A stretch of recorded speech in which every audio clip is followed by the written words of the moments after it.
London Heathrow, London का Gatwick, Charles de गाल Paris, Frankfurt Germany में, एम्स्टर्डम में, यूरोप और ब्राज़ील के बड़े हवाई अड्डे, जोहानिसबर्ग का हवाई अड्डा, इंडिया में दिल्ली, मुंबई, हैदराबाद, दक्कन, इसी तरह मदीना मुनव्वरा का हवाई अड्डा, यूनाइटेड स्टेट्स के बाद एयरपोर्ट्स और ऑस्ट्रेलिया के मेगा हवाई अड्डे और तुर्की में जो इस्तांबुल का मेन एयरपोर्ट है, ये सब आउटसोर्स्ड है और इनके ऑपरेशंस जो हैं वो इंटरनेशनल ऑपरेटर्स उसको रन कर रहे हैं, साथ वो अपनी इन्वेस्टमेंट वहाँ पे लाए हैं और यही वजह कि बेस्ट परफॉर्मेंस है क्योंकि इसमें अब एक्सपर्टीज़ बहुत एडवांस कर चुकी हैं दुनिया के अंदर। तो हम दुनिया के उसी मॉडल को यहाँ लाने की कोशिश कर रहे हैं। ये बहुत पहले हो जाना चाहिए था, कई साल पहले, दहाइयाँ पहले होना चाहिए था। ये काम नहीं हुआ। हम इसको बिल्कुल वॉर फिटिंग पे हमने शुरू किया है। IFC international finance corporation world bank का ज़ैली अदारा है जिसने दर्जनों एयरपोर्ट जो है उनकी कंसल्टेंसी की है, दुनिया में माना हुआ मुस्तनद अदारा है। वो इसके लिए हमें फैसिलिटेट करेगा और हमें कंसल्टेंसी की सर्विसेज उन्होंने प्रोवाइड की हैं। हमने काम शुरू कर दिया है। तमाम मुतल्लका वजारतें ऑन बोर्ड हैं और हम मिलकर private public partnership authority of जो गवर्नमेंट ऑफ पाकिस्तान की है उसके साथ काम कर रहे हैं। कोई निजकारी नहीं होगी, कोई निजकारी मीन प्राइवेटाइजेशन, 1 इंच भी बेचा नहीं जा रहा। मैं वाज़े तौर पे बता दूं, ये जहरीला प्रोपेगेंडा जो लोग कर रहे हैं वो मुल्क के खिलाफ प्रोपेगेंडा कर रहे हैं, हमें नुकसान पहुंचाने के चक्कर में। हमारी खैर है, रियासत को नुकसान नहीं होना चाहिए। आपके हवाई अड्डों का जो हाल है आपको पता है और ये बेस्ट ऑपरेटर्स आएंगे, इंटरनेशनल प्रैक्टिस होगी। पूरी दुनिया ने ये मॉडल अडॉप्ट किया है, हम क्यों नहीं करेंगे? हमें भी ये मॉडल अडॉप्ट करना है और हम G2G भी कर सकते हैं, लेकिन मेरी मिनिस्ट्री की प्रेफरेंस है कि हम कंपेटिटिव बिडिंग में जाएं और सारे ऑपरेटर्स जो हैं वो आएँ और आके यहाँ पे उनको मौका हम देंगे। कतर को भी ऑफ़र किया गवर्नमेंट ने, शायद UAE को भी ऑफ़र किया जाए। तो बेस्ट मॉडल हमारे नज़दीक यही है कि कंपेटिटिव बिडिंग हो और इंटरनेशनल ऑपरेटर्स का कंपटीशन हो। जो बेस्ट बिड दे पाकिस्तान उसको अपने एयरपोर्ट 1 या 2 या 3 जो भी सूरत हाल बने उसको वो आउटसोर्स करे। बहरहाल ये तीनों जो एयरपोर्ट्स हैं ये राडार पे हैं, इनको अपग्रेड होना चाहिए। शहरियों को बेहतरीन सहूलतें मिलेंगी, पाकिस्तान को अपफ्रंट अमाउंट मिलेगी और फॉरेन डायरेक्ट इन्वेस्टमेंट पाकिस्तान के अंदर आएगी और एक ख़ास मुद्दत के बाद जो भी तय होगी वो चले जाएंगे और सब कुछ वापस हमारे हवाले कर जाएंगे। फिर उस वक्त जो लोग होंगे वो उस वक्त ये हुकूमतें वो फैसला करेंगी कैसे आगे लेके चलना है। बिल्कुल कॉन्सेप्ट क्लियर है, इसमें कोई इफ एंड बट नहीं है। अब आ जाएं आप PIA पे।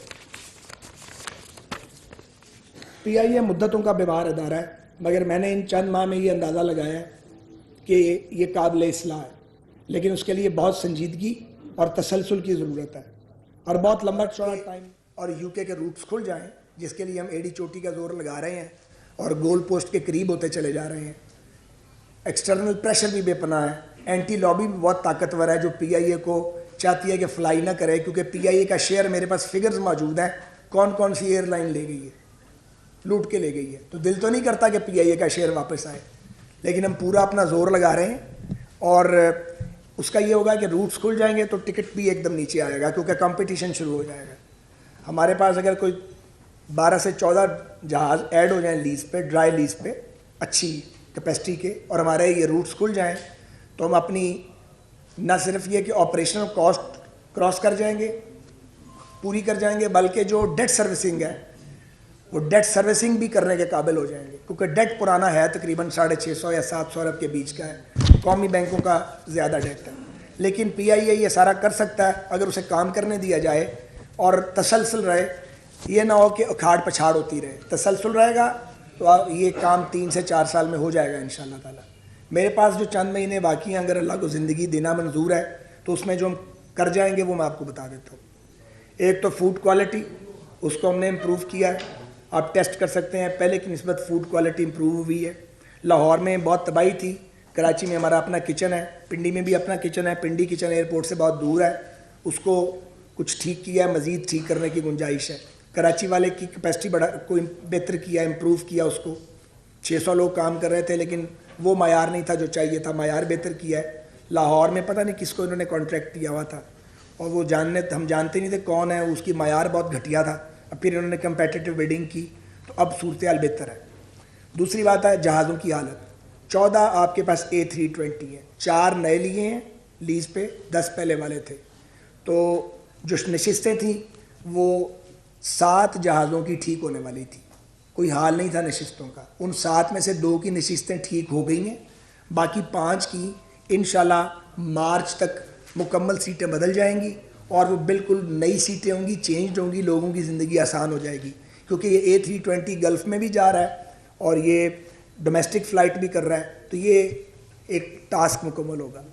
दूसरी बात है आपके 777, आपके पास 12 777 है। जब ये चार्ज लिया था 8 फ्लाई कर रहे थे, 4 नहीं कर रहे थे। ये जो 2 777 है ये इंशाल्लाह एक इस महीने और एक अगले महीने फ्लीट में वापस आ जाएगा, तो 10 777 फ्लाई करेंगे। बाकी जो 2 हैं उनका मुश्किल काम है। ये जो 777 है इनकी भी सीटों के हालात ठीक नहीं है और यहाँ पे इंफोटेनमेंट का सिस्टम भी ऑब्सलीट हो गया हुआ है। तो इंफोटेनमेंट का नया सिस्टम लेके आ रहे हैं, इनकी सीट्स भी तब्दील होंगी। ये एक महंगा काम है, मरहलावार होगा। इसको 8 महीने तकरीबन लग जाएंगे, हम एक एक 2 करके बदलते जाएंगे। सबसे पहले बदलेंगे लाहौर, इस्लामाबाद, मॉन्ट्रियल वाले जो लॉन्ग रेंज जहाज़ हैं, क्योंकि वो लोगों की जो ट्रैवलिंग है वो कई घंटे की ट्रैवलिंग है, वो लोग बहुत ख़राब होते हैं उसके ऊपर। ये 14 घंटे टोरंटो का है ट्रैवलिंग टाइम। तो इसकी हम बिज़नेस क्लास की सीट्स भी बदलेंगे और इकॉनमी क्लास की सीट्स को बदलेंगे और कैबिन की इंटरनल हालत इंशाल्लाह बदल देंगे बिल्कुल। ये हमारी कमिटमेंट है, अगर अल्लाह ताला को मंजूर हुआ यही रोड मैप है, ताकि जो फ्लीट अवेलेबल है उसकी शक्ल बदल जाए और लोगों की ज़िंदगी आसान हो, ट्रैवलिंग आसान हो, PIA की क्रेडिबिलिटी में इजाफा हो। PIA की ब्रांडिंग जो थी वो ना होने के बराबर थी, कोई बजट ही नहीं था। अब हमने उन्हें कहा है और वो बजट गवर्नमेंट नहीं लगाएगी, हम मार्केट से कलेक्ट करेंगे। तो हमारा 48 करोड़ रुपए का टारगेट है कि हम ये 2 करोड़ से 48 पे लेके जा रहे हैं और ये हम अचीव कर लेंगे। मैं आपको बताऊं, काम शुरू हो चुका है इस पर। इसके अलावा जो रवैया है PIA के स्टाफ का, मैंने अपने तौर पे चेक किया है, मैं मुसलसल चेक करता हूँ। रवैया भी अल्हम्दुलिल्लाह पहले से बेहतर हुआ है, उनको अपना रवैया मज़ीद बेहतर करना है। जो हमारी शराकत दारी है इनके साथ, टर्किश के साथ, वो एक सक्सेसफुल प्रोजेक्ट है और मैं आपको बता रहा हूँ 53,000 टिकट बिक चुके हैं अब तक तकरीबन 1.5 से 2 माह में और 3 अरब रुपया का रेवेन्यू आ चुका है रेलवेज़ को, सॉरी PIA को, ये PKT के प्रोजेक्ट से। एमिरेट्स के साथ हमारी बातचीत चल रही है कोड शेयर के लिए उनकी प्रपोज़ल आई है, हमने भी अपनी प्रपोज़ल दी है। तो इंशाल्लाह ताला मैं दुआगो हूँ और पुरुमीद हूँ कि एमिरेट्स के साथ भी कोई रास्ता बनेगा कि हमारा जॉइंट वेंचर और कोड शेयर हो जाए। ये थी PIA की बात और ये है बात अपना आपके एविएशन की। अब आ जाते हैं रेलवेज पर। रेलवे पे थोड़ी सी तफसील, ये मैं आपको बताना चाह रहा हूँ कि रेलवे जुलाई से दिसंबर तक जो ये 6 माह इस माली साल के 28 अरब 30 करोड़ रुपए हमने कमाए हैं। 53 अरब के अखराजात हैं। अब ये अखराजात 53 अरब कैसे हैं? इसमें से पेंशन के 20 अरब हैं, 19 अरब 93 करोड़ रुपए, तकरीबन 20 अरब रुपए पेंशन पे सिर्फ लग गए हैं। ऑपरेशनल अखराजात 33 अरब हैं। इसका मतलब है कि जो ऑपरेशनल खसारा है वो 4.25 अरब है। ये 4.25 अरब नहीं होना था। हमने 7 अरब का रेवेन्यू लॉस किया है 2 महीने जो हमारी सर्विस बंद रही है फ्लड की वजह से। यानी अगर ये फ्लड वाली उस्ताद ना आती तो ऑपरेशनल लॉस 0 था। सिर्फ वही पैसे थे जो पेंशन की मदमे में पड़ते हैं, क्योंकि पेंशन भी हमें कमा के देनी पड़ती है और कुछ गवर्नमेंट हमें सपोर्ट करती है, तब करके गुजारा होता है। हमें तकरीबन 21 अरब 70 करोड़ की सब्सिडी अब तक मिली है और बड़ी मुश्किल से मिली है। हमें पेंशनर्स के लिए पैसे लेने में बड़ी दिक्कत आती है, फाइनेंस पे बड़ा प्रेशर है, फाइनेंस डिपार्टमेंट पे। अभी भी 3.25 अरब रुपया रिलीज़ कराया है और रात तक बैठ के हमारे लोग काम करते हैं, बैंक्स को बांटा है ताकि पेंशनर्स तक पैसा जाए और उनका चूल्हा जले। सैलाब ने हमारे अदारे को 500 अरब रुपए के लगभग इंफ्रास्ट्रक्चर को नुकसान पहुंचाया। इसके बावजूद फेडरल गवर्नमेंट से एक आना लिए बगैर हमने अल्हम्दुलिल्लाह रेलवे के मज़दूरों ने, मेहनत कशों ने, मैनेजमेंट ने सर्विस को बहाल किया है। अब एक हिरक ब्रिज है जो चल रहा है, उस पर कुछ वक्त लगेगा, उस पर NLC डे एंड नाइट काम कर रही है। वो पैसों का मसला है हमारे लिए, क्योंकि मैं आपको बताता हूँ आगे जाके कि जो रोज़ का शॉर्टफॉल है वो कितना है, और ये भी बताऊँगा कि शॉर्टफॉल को पूरा करने का रास्ता क्या है। सिर्फ मुश्किलात का जिक्र नहीं करना, उसका सोल्यूशन भी तो बताना है ना। अब हमारी कोशिश ये है कि अदारों को कदमों पर खड़ा करें, क्योंकि जिस हाल में मिला है वापस तो सवा सत्यानाश कर दिया था। तो ऑपरेशनल कॉस्ट जो है वो भी पूरी करनी है, और किसी तरीके से खसारे को कम करने की कोशिश करनी है। सैलाब से पहले 47 ट्रेनें चल रही थी, अब 36 चल रही हैं, मगर रेवेन्यू 47 जितना है। ये सिर्फ किराया बढ़ा के नहीं हुआ, इसके लिए हमने रेक फुल कंपोजिशन पे चलाया है। और आप समझते हैं फुल कंपोजिशन का क्या मतलब है। जो 16-17 पे चल रही थी वो 20-21 पे चल रही है। तो इस तरीके से हमने सीट कैपेसिटी जो है कोशिश किया कि वो कम ना होने पाए। अब ये है कि इस वक्त हमारी आमदनी 15.5 करोड़ रुपए रोज़ाना है और हमारा खर्चा 19 करोड़ रुपए रोज़ाना है। ये एक आपको मैं रफ फिगर दे रहा हूँ, इस पर 10-20 लाख प्लस माइनस हो सकता है। 15.5 करोड़ रुपए रोज़ाना हम कमाते हैं, हमें 19 करोड़ रुपया खर्च करना है। ये बड़ा गैप है। जब आप इसको 365 दिनों पे ले जाएंगे, ये गैप फिल कैसे होगा? इसके 4-5 रास्ते हैं। पहला ये कि हम सुप्रीम कोर्ट रिव्यू में गए हुए हैं, हमने इस्तदा भी की है। अगर हमें अपने ज़मीनों के कमर्शियल यूटिलाइजेशन पे पाबंदी जो लग गई थी, मेरे बाद की बात है, चीफ जस्टिस साहिबान लगा गए थे, उसकी इजाज़त मिल गई जो मिलनी चाहिए जायज़ तरीके से, एक ट्रांसपेरेंट मैनर में, तो हम यहाँ से बहुत रेवेन्यू निकाल सकते हैं। अदरवाइज़ कब्ज़े हो जाएंगे, इस तरह बच जाएंगी, रेगुलराइज हो जाएंगी और सरकार को रेवेन्यू आ जाएगा। दूसरा है ब्रांडिंग। ब्रांडिंग पे रेल कॉप जो है वो काम कर रही है। रेलवे की पैनल्स अंदर जो बाहर हैं, स्टेशन हैं, इनकी ब्रांडिंग से भी हम पैसे निकाल सकते हैं और रेवेन्यू आ सकता है। उस पर हम बहुत संजीदगी से काम कर रहे हैं। तीसरा रास्ता है ऑप्टिक फाइबर के लिए, जो मुख्तलिफ हमारे पास ऑफर्स आई हुई हैं। हम बातचीत कर रहे हैं कि जिसने ऑप्टिक फाइबर डालनी है वो रेवेन्यू शेयरिंग फार्मूले पे रेलवे से बात करे। इसे कुछ वक्त लगेगा, लेकिन ये रास्ता बन जाएगा इंशाल्लाह, और ये भी रेलवे को मुस्तकबिल में एक परमानेंट सोर्स ऑफ इनकम होगा। इसके बाद अगली बात है कि मज़ीद रेवेन्यू आपने कहाँ से निकालना है। वो है जो आपके ट्रैक हैं, ये अल्हम्दुलिल्लाह सेफ़ हैं, लेकिन इन्हें टॉप ऑफ लाइन मेंटेनेंस चाहिए। फ्लड के बाद बड़ा नुकसान हुआ है, हमने अपना गुजारा तो कर लिया है, सेफ्टी मेजर्स तो ले लिए हैं, लेकिन हमें फंडिंग चाहिए इसके लिए, जिसकी हमारे रेवेन्यू में कोई गुंजाइश नहीं है। हम तो आपको बताया पहले ही 3.5-4 करोड़ रुपया रोज़ का कम आता है, तो फिर क्या करें? तो वो जो डोनर्स कॉन्फ्रेंस जनीवा में हो रही है, उसमें हमने 40 अरब रुपए की अपनी रिक्वेस्ट मिनिस्टर EAD और मिनिस्टर PND के ज़रिए, PM साहब के ज़रिए भिजवाई है। हमें तवक्को है कि वहाँ से हमें कुछ मिल जाए, तो वो पाकिस्तान रेलवे सिर्फ ट्रैक्स की मेंटेनेंस पे लगाया जाएगा जो सैलाब की तबाही की वजह से मुतासर हुए हैं। उसका फ़ायदा ये होगा कि ERs ख़त्म होंगी, इंजीनियरिंग रेस्ट्रिक्शंस, बैलेंस पूरी आएगी, स्लीपर पूरे आएंगे, ट्रेन की स्पीड बढ़ेगी, टर्न अराउंड टाइम जो है वो कम हो जाएगा और लाइन कैपेसिटी बढ़ेगी, तो इनको फिर मज़ीद ट्रेन चलाने का मौका मिलेगा। पेंशन अब तक जुलाई से दिसंबर तक 17.5 अरब रुपए अदा किए हैं। तनख्वाहों की मद में 17.5 अरब और पेंशन की मद में 20 अरब पे कर चुके हैं। तो वो मैंने आपको बता दिया, 3.25 अरब की रिलीज़ हो गई है। अभी आ जाएँ कोचिज़ पे, जिसका तमाशा लगाने की पाइपलाइन जी, कितना पाइप यहाँ पे सामने रख, ये पाइप्स की आप तस्वीर बना लीजिएगा। ये एक आपको बारीक पाइप नज़र आ रहा है और एक मोटा पाइप नज़र आ रहा है। बहुत सादा ज़बान में बात करूँगा, ये पड़े रहेंगे, बाद में बना लें आराम से। आप पहले मेरी बात सुन लें। ये एक जो बारीक वाला पाइप है ये 7 डायामीटर का है और जो मोटा पाइप है ये 20 डायामीटर का, 20 mm सॉरी, डायामीटर, उसका डायामीटर 20 mm है जो मोटा वाला है, बारीक वाला जो है वो 7 mm का डायामीटर है। भाई यही कहानी है। ये क्या कहानी है ये सुने ज़रा। रेलवेज जो है पाकिस्तान की और इंडिया की, इनके अंदर है ब्रॉड गेज, दुनिया में और कहीं ब्रॉड गेज नहीं है, ये तो आपको मालूम है। जब आप चाइना से कोई चीज़ लेंगे वहाँ ब्रॉड गेज नहीं है, वो उसका स्टैटिक टेस्ट करेंगे, उसके हर तरह के प्रेशर को चेक करेंगे, लेकिन उनके पास वो ट्रैक नहीं है जो पाकिस्तान के पास, वो दौड़ा नहीं सकते उसको। सारे स्टैटिक टेस्ट मुकम्मल हुए हैं, हर चीज़ क्लियर हुई है, top of line mechanical engineer गए हैं, कोई एक आदमी गया है और उसकी इंस्पेक्शन हुई है। अब वो पाकिस्तान आ गई हैं, बंदरगाह पे उतर गई हैं। अब आप मुझे बताइए कि क्या रेलवे अपनी SOP फॉलो ना करे कि उनका रनिंग का टेस्ट होना चाहिए था, या उसके बगैर ही हम मुसाफिरों को चढ़ा देते उसके ऊपर? ऑब्वियसली ये एक SOP है, दहाइयों से है।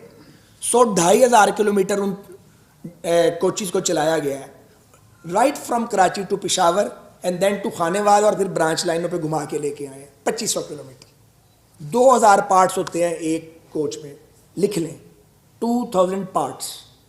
उनमें से एक पार्ट पे हमारा एतराज़ हुआ कि ये पाइप जो था जिसका 7 mm डाया है, इसका काम है कि ये सिग्नल देता है ड्राइवर को कि ब्रेक लगा दो। ये हर कोच में लगा हुआ है, गार्ड के पास भी, पैसेंजर के पास भी। वो जंजीर खींचेगा, प्रेशर डेवलप होगा इस पाइप के ज़रिए, सिग्नल जाएगा इंजन में और वो ब्रेक लगा देगा। ये सिग्नल पास नहीं हो रहा था ठीक तरीके से, ना गार्ड का ना पैसेंजर का। तो हमारे इंजीनियर और सीनियर इंजीनियर साथ आए हुए हैं, वो 6 महीने यही रहेंगे, 2 साल की वारंटी है, 6 माह वो इंजीनियर साथ रहेंगे यहाँ पे। हमने उन्हें कहा कि इसको बदल दो, उन्होंने कहा ठीक है। उनकी कॉस्ट पे ये मामूली रद्दोबदल हुआ है। मेरा ख्याल लाख रुपया भी नहीं उनका लगा होगा, 1.5 लाख लगा होगा एक कोच पे। उन्होंने 3, 4, 5 दिन के अंदर इसको बदल डाला है और ये हमारा राइट है। और भी अगर कोई मसला होगा तो उन्होंने पूरा करके देना है। अब जब 2500 किलोमीटर कोच चलेगी फुल थ्रॉटल के साथ, हमारे लोकोमोटिव के साथ, तो जो जो चीज़ नज़र आएगी हम उसको ठीक नहीं करवाएंगे। हमें बस ये नज़र आया, हमने ठीक करवाया, ये ठीक करवा लिया। ब्रेक्स बिल्कुल ठीक थी, आप देखें। और ये रोज़ का काम है यहाँ पे, आपको पता है। जब भी कोई मशीन आती है उसका यहाँ पे हॉट टेस्ट होता है, उसको दौड़ाया जाता है, उसको यूज़ किया जाता है। जो भी प्रॉब्लम होते हैं वो उस कंपनी को बताए जाते हैं, ये कॉन्ट्रैक्ट में लिखा होता है, वो अपनी कॉस्ट के ऊपर उसको ठीक करके देते हैं। आपको याद है चाइनीज़ लोगों जो बिलोर साहब उसकी डाउन पेमेंट कर गए थे, उनके दौर में हुई थी पेमेंट, हमारे दौर में हमने लिए थे। वो जब चले यहाँ पे तो जो 3000 पावर वाले थे उनमें से बाज़ के नीचे जो शीट लगी हुई थी, वो शीट के अंदर अनसीन क्रैक्स आ गए थे जो ह्यूमन आई से नज़र नहीं आते थे। याद करा रहा हूँ, आप में से बहुत से पुराने लोग हैं। वो मुझे रिपोर्ट हुआ, चाइनीज़ ने कहा जी हम रिपेयर कर देते हैं। हमने कहा ना, रिप्लेस करने हैं। तो वो 4 या 5 थे, हमने कहा नहीं 4-5 नहीं रिप्लेस करने हैं, सबके रिप्लेस करने हैं, मुस्तकबिल में भी ना। उन्होंने सबके रिप्लेस कर दिए। तो ये क्या इशू है मुझे बताइए। आज तक वो दौड़ रहे हैं और चला रहे हैं रेलवे के काम को। आपने राई का पहाड़ बना दिया, बाज़ लोगों ने बात का बतंगड़ बना दिया। चले हमारी तो खैर है, हमें तो अब बदनाम करने का ठेका लिया हुआ बाज़ लोगों ने। चाइनीज़ एम्बेसी को, सफारतकार एम्बेसी ने इसकी वजाहत की। अब चाइनीज़ को तो एनॉय ना करें बिला वजह, या तो कुछ हुआ कुछ नहीं है। आप अपनी बोटी के लिए पूरा बकरा कौम का ज़िबा कर रहे हैं ना। आपका रेलवे पे एतबार उठे। लोग हैं सारे ही चोर हैं यार, सारे नालायक हैं। ऐसा नहीं है, सारे नालायक नहीं है। ये बेहतरीन लोग हैं जो बैठे हुए हैं। ये जो तनख्वाह मिलती है उससे 4 गुना काम करते हैं, शाम तक बैठ के काम करते हैं। कोई टीएडीए लेता है इनमें से? एक आना टीएडीए नहीं लेते। ये रात तो बैठते हैं 8 बजे तक यहाँ पे। छुट्टी का दिन है आज, हफ्ते का दिन। पूरा पाकिस्तान के फेडरल गवर्नमेंट के अदारे बंद है, रेलवे का हेडक्वार्टर खुला हुआ है। शाबाश कोई नहीं है। क्या पूछूं इनसे कि आप क्यों बैठे हुए हैं, आप घर क्यों नहीं गए, अपने बच्चों को टाइम क्यों नहीं दे रहे? कोई शर्म आनी चाहिए। एक पार्टी के स्पॉन्सर्ड जो वो पेजेस हैं उन्होंने उसको वायरल करना शुरू कर दिया। एक एंकर को मैंने सुना, खातून को, उन्होंने कहा ये तो नाकारा हो गए, ये तो बर्बाद हो गए, ये चल नहीं सकते। और अब जब इस महीने ये चलेंगे ग्रीन लाइन में, फिर चुल्लू भर पानी में डूब मरे। अगर शर्म है तो, जो नहीं है तो हया आनी चाहिए। काम है जर्नलिज्म यही है कि जहाँ गलती है उसकी निशानदेही करें, लेकिन एक जिम्मेदारी होनी चाहिए। और यहाँ पे एक साहब जो आप में बैठते थे वो हर बार यही धंधा करते हैं, उन्होंने ये काम किया, आप भी जानते हैं, मैं भी जानता हूँ। पिछली बार भी यही वो करतूत करते थे। ये बहुत बुरी बात है। आप हम पे तनकीद यार जितनी मर्जी कर लो, लेकिन लोगों को मायूस तो ना करो कि उनके अदारे काम ही नहीं कर रहे हैं। बेहतरीन काम करके भी ये सिला लेना है। ये जो कोचेज हैं 46 है, 230 का ऑर्डर है, 2017 में कंसीव किया था। इसको 2018 के एंड पे कॉन्ट्रैक्ट करना था, नहीं कर सके, 20-21 में किया। कॉन्ट्रैक्ट पिछले दौर में हुआ है, कंसीव हमारे दौर में हुआ है, डिलीवरी फिर हमें मिल गई है। बाकी सारा ये टीओटी है, ट्रांसफर ऑफ टेक्नोलॉजी है। सारी कोचेज बाकी पाकिस्तान में बनेंगी। इसके बाद पाकिस्तान को शायद ज़रूरत कम ही पड़े कोचेज कहीं से बनवाने की, हम यहाँ बनाएंगे। साथ मशीनरी भी ली है इन्होंने, हमारी उससे वर्कशॉप्स भी अपग्रेड हो रही हैं। शाबाशी कोई नहीं है इनको यार। आगे सुन लें, और कोचेज भी आ रही हैं। अब हैं 820 गुड्स वैगन्स, वो भी आपको पता है, वो भी पुराना प्रोजेक्ट था, वो भी इसी तरह लेट हो गया, तकरीबन 4 साल लेट हो गया। अब उनकी पहली डिलीवरी आ रही है। 70 फ्लैट बेड वैगन्स आ रही हैं जो इस महीने के एंड पे पाकिस्तान पहुंच जाएंगी। शिपमेंट हो चुकी है, रास्ते में। फ्लैट बेड वैगन्स आप समझते हैं बीट रिपोर्टर कितने इंपॉर्टेंट हैं। वो कंटेनर्स को लेके जाएंगी, हमारी मूवमेंट बढ़ जाएगी, उससे इंशाल्लाह हमारा रेवेन्यू बढ़ेगा। और ये टोटल 620 बाद में आनी है, वो सिर्फ मटेरियल आएगा, मैन्युफैक्चर पाकिस्तान की फैक्ट्री में होगा। अल्लाह का शुक्र है, उसकी भी टीओटी इन्होंने ली है साथ। तो ये हालात हैं, हम अपनी हैसियत से ज़्यादा काम कर रहे हैं, इन बुरे हालातों में काम कर रहे हैं और कोशिश कर रहे हैं कि इस बार 5 साल नहीं है, ज़ाहिर है कम टाइम है, कि हम जितना इसको कवर कर सकते हैं करें। ये वो चेंज है। ये तस्वीर मैं यहाँ छोड़ के जाऊँगा, आप इसकी भी तस्वीर आराम से बना लीजिएगा कि ये पतला वाला पाइप ये था और अब ये लग गया, और ये प्रेशर पाइप है, प्रेशर पैदा करता है, ये सिग्नल देता है, ये ब्रेक नहीं लगाता, ये सिग्नल देता है ड्राइवर को। ये पड़ा हुआ जनाब सलाह आम है यारान नुक्ता दां के लिए। तो ये सारी बात है। अब आप कोई सवाल करें, मैंने आपने अपना मुद्दा बयान किया। हाँ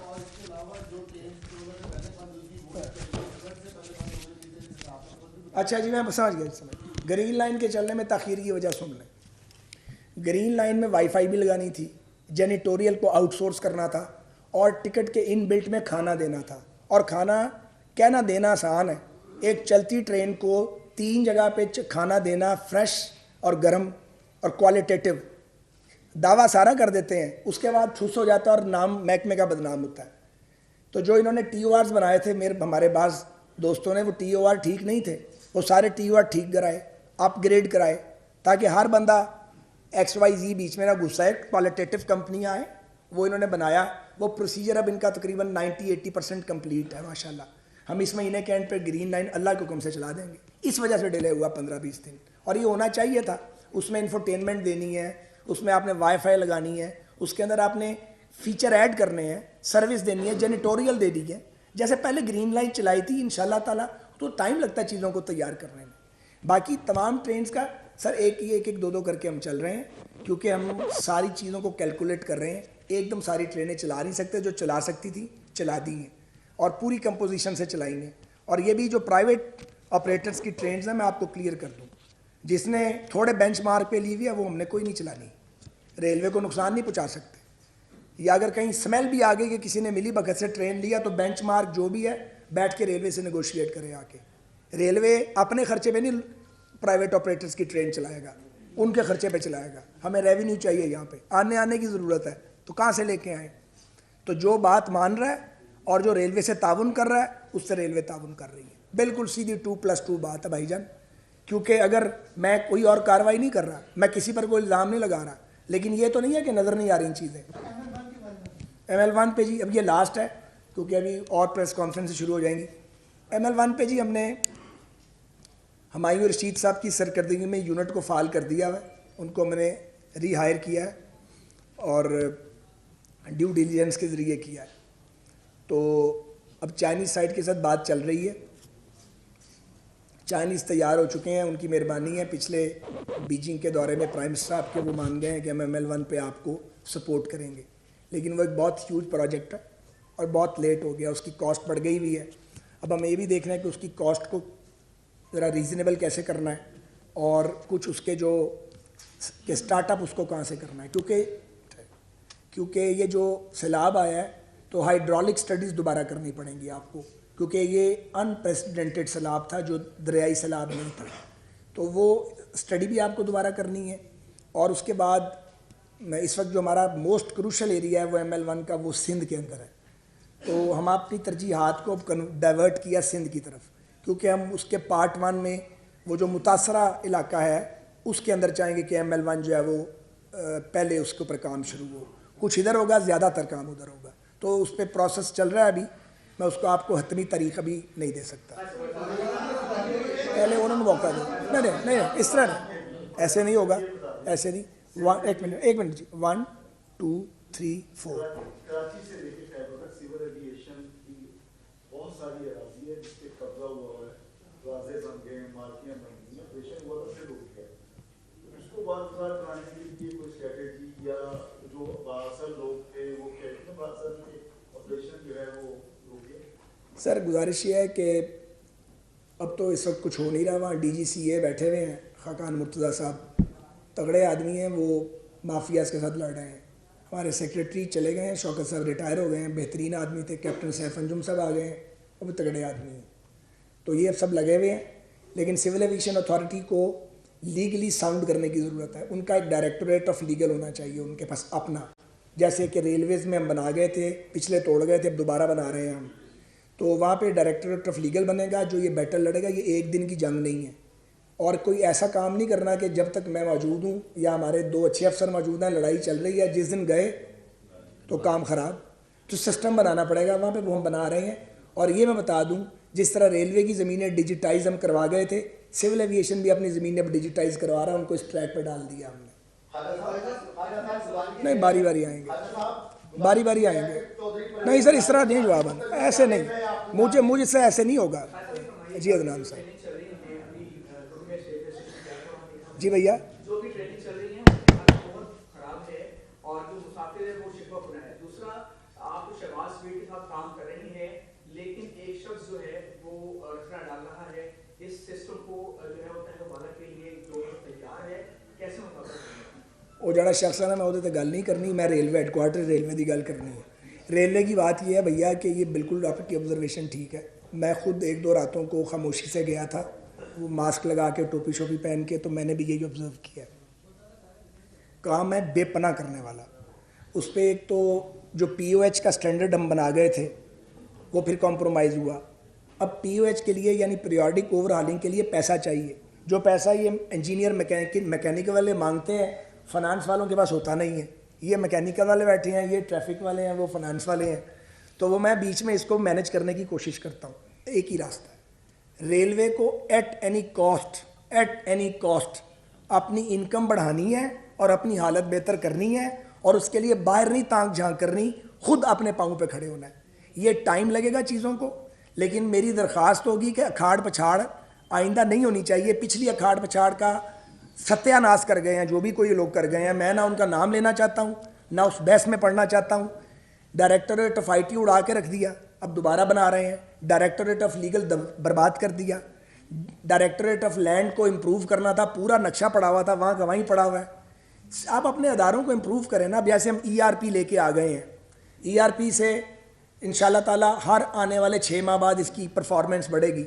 जो ये नीचे गड़बड़ हो जाती है, पता नहीं लगती, वो हर चीज़ कंप्यूटराइज हो रही है। अब राब्ता वाली एक आया हुआ काम, उस पर मुज़ाकरात चल रहे हैं, क्योंकि वो रेलवे के इंटरेस्ट में होगा तो हम बात करेंगे। उस पर हमारे अफसरान बात कर रहे हैं।